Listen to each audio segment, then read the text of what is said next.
খারাপ মানুষ চেনার উপায়, কখনো পরাজয় স্বীকার করবে না, যুক্তিতে হারতে চায় না, অহংকার করে কথা বলে, নিজের ক্ষমতা দেখায়, সব বিষয়ে নিজেকে শক্তিশালী মনে করে, সবাইকে সন্দেহ করে, চাইতে নিচের লেভেলের লোকদেরকে আঘাত করে কথা বলে, সুযোগ পেলে আঘাতও করে। কিছু মানুষের জীবন জাহান্নাম বানিয়ে দিয়ে আবার সেই মানুষটাই সেজদায় গিয়ে শান্তি খুঁজবে। হোক শান্তি এই পুরীতে আর ওই পুরীতে, কোনোটাই পাবে না। মুনাফিক চেনার জন্য আপনাকে বেশি গবেষণা করা লাগবে না।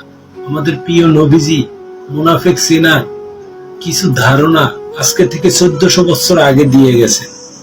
মুনাফিক কথায় কথায় মিথ্যা কথা বলবে এবং অহংকার দেখাবে, নিজের দাপট খাড়াবে সব জায়গায়। মিথ্যা কথা হলো তাদের প্রধান অস্ত্র। আপনার আশেপাশে যারা আছে তাদেরকে নিয়ে সত্য মিথ্যা বানিয়ে তারপরে ফুলঝুরি ছড়াবে। একই বলে মুনাফিক।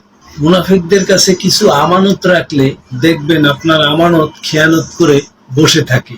এখন আপনি চিন্তা করেন আপনার আশেপাশে কোন মানুষগুলা আপনার আমানত খেয়ানত করছে, বিশ্বাস ধ্বংস করছে, সেই মুনাফিক।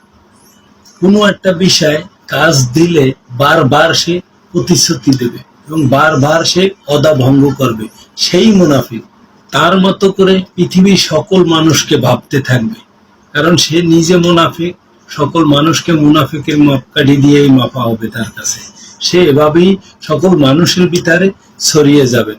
আমাদের প্রিয় নবীজি আজকে থেকে 1400 বছর আগে বলে গেছেন, কিন্তু আমরা কেউ মানছি কেউ মানছি না।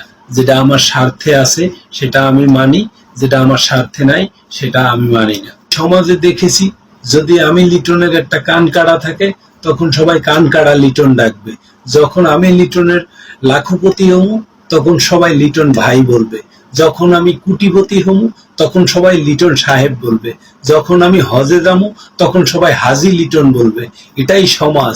টাকা থাকলে আপনার সবকিছু আছে, টাকা নাই আপনার কিছুই নেই। কারণ এরকম আমি অ্যাভেলেবেল লোকজন দেখতে দেখতেই বড় হইছি। আপনাদের কাছে একটা প্রশ্ন রাখতে চাই, ডোনাল্ড ট্রাম্প যদি আমেরিকায় আইসা যদি বাংলাদেশে 100 মসজিদ বানাই দেয় তাহলে কি সে বেহেশতে যাবে? এখন বর্তমানে মসজিদের কমিটি, মসজিদের সভাপতি, মসজিদের চেয়ারম্যান, মসজিদের অমুক, মসজিদের তমুক, নামাজ এক ওয়াক্ত পড়ে না, তাদেরকে আমরা কেন না জানি কমিটি দিয়ে থাকি। জানি তার যোগ্যতা কতটুকু আছে, ইসলাম সম্বন্ধে ধারণা কতটুকু আছে, এটা কি আমরা জানি না।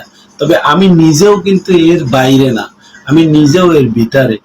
আমি এতটুকু মনে করি যে আল্লাহর ভয় সবসময় আমার কলিজায় ধারণ হোক, মনের ভিতরে থাকুক, এটা আমি চাই। ভালো থাকবেন সবাই। আল্লাহ হাফেজ।